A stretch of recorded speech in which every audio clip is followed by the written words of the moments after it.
नमः ऋषिभ्यो पूर्वेभ्यो पूर्वजेभ्यो पथिकेभ्यो। उन ऋषि को नमन करता हूँ जिन्होंने उत्सव को वैज्ञानिक दृष्टि से समझाया।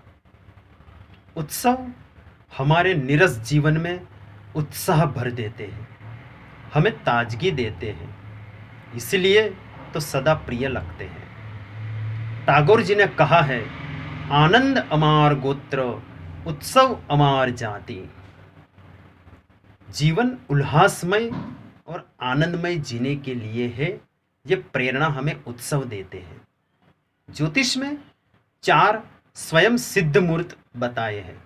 एक चैत्र की प्रतिपदा गुड़ी पड़वा, दूसरा अक्षय तृतीया अखातीज, तीसरा विजयादशमी दशहरा और चौथा लाभ पांचम। भगवान परशुराम जो चिरंजीवी माने गए हैं, भगवान शिव ने उनको वरदान में परशु दिया है। उस परशु से उन्होंने 21 बार इस पृथ्वी को नक्षत्र की है। आज उनके जन्म दिवस पर उनको नमन करके हम अक्षय तृतीया का महत्व समझेंगे। अक्षय यानी न क्षयते इति अक्षय। इस पवित्र तिथि में हम किंचित मात्र भी सत्कार्य करेंगे तो उसका अखूट भंडार बन जाता है। इसीलिए तो नए कार्य की शुरुआत, नई योजना की शुरुआत करने के लिए यह शुभ तिथि मानी गई है।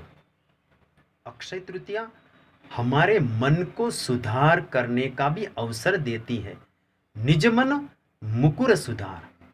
ज्यादातर हमारा समय क्षय कार्यों में ही व्यस्त रहता है, तो उन क्षय कार्यों में से किंचित समय निकाल के हमें अक्षय कार्य में आकर्षण बढ़ाना होगा।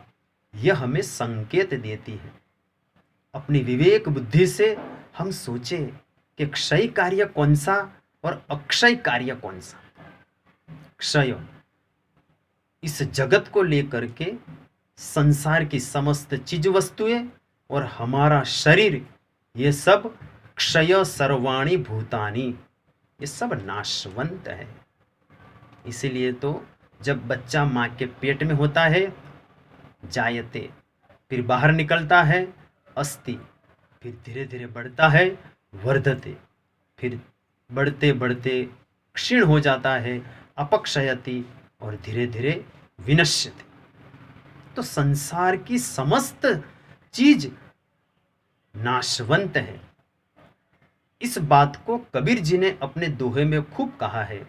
चलती चक्की देख कर दिया कबीरा रोई, 2 पाटन के बीच में साबुत बचा न कोई। इस संसार के चक्र में समस्त जीव क्रश हो जाते हैं।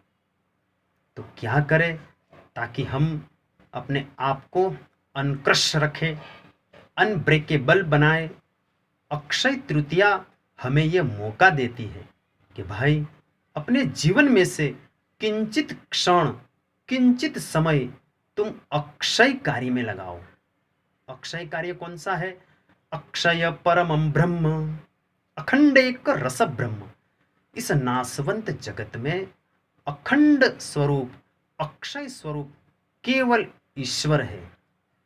तो ईश्वर के नाम में, ईश्वर के काम में हमारा तन और हमारा मन लगेगा तो वो जितना समय लगेगा वह समय हमारे लिए स्वर्णिम समय बन जाता है।